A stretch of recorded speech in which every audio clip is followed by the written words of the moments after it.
En nuestro día a día, nos encontramos utilizando la lengua de manera común sin siquiera darnos cuenta de cómo lo hacemos. Como maestros de lengua extranjera, nuestro objetivo es precisamente analizar el lenguaje de manera que sea entendible para otras personas que no están acostumbradas a este. La práctica ideal, por supuesto, sería tener conversaciones con un hablante que sea nativo de este idioma, pero por supuesto esto no es lo más fácil para cualquier maestro.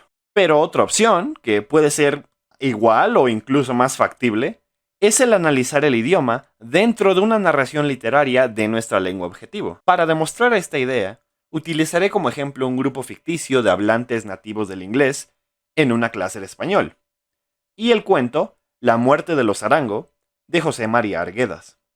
Lo primero en lo que podríamos pensar es buscar en estos textos, como cuentos o novelas, ejemplos de oraciones que nos ayuden a ejemplificar temas vistos en clase. Por ejemplo, si en este grupo nos encontramos viendo el tema de conjugaciones verbales en el español, a más de uno se le podría hacer difícil diferenciar entre pretérito y copretérito. Podríamos utilizar, por ejemplo, este extracto del texto, donde se utilizan ambas conjugaciones verbales, y ver cómo se usan en un ejemplo concreto. A veces como maestros tenemos problemas en pensar ejemplos para darle a los alumnos, debido a que algunos temas pueden ser un poco abstractos, así que a veces tenemos que pensar en una historia, hacer que la oración tenga sentido, pero ¿por qué no tomar una oración ya hecha de una historia ya escrita? En este caso, según el nivel de avance del alumno o de su entendimiento, podemos proveer una traducción al inglés en este caso, para que los alumnos entiendan los matices entre ambos conceptos. Otra práctica que se puede llevar a cabo es la búsqueda y aprendizaje de vocabulario.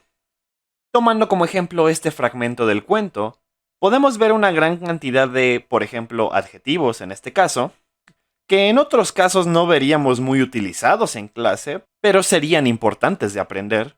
Y el uso de metáforas e hipérboles podrían proveer al alumno de la idea de que, al igual que en su lengua nativa, las palabras tienen más de una manera de ser utilizadas.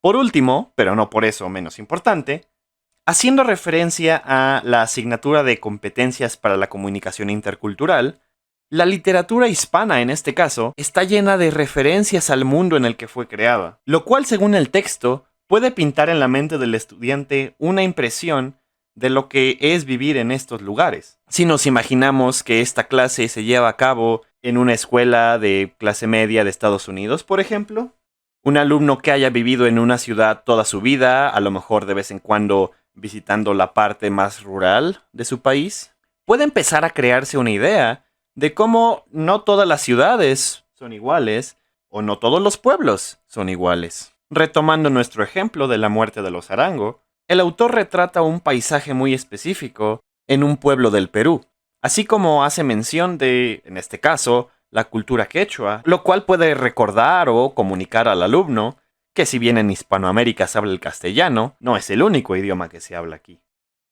Ahora ya solo es cuestión de elegir el texto más apropiado para los temas que se han visto o se están viendo en clase. A final de cuentas, en lo que respecta a literatura hispana, tenemos de dónde elegir. Muchas gracias.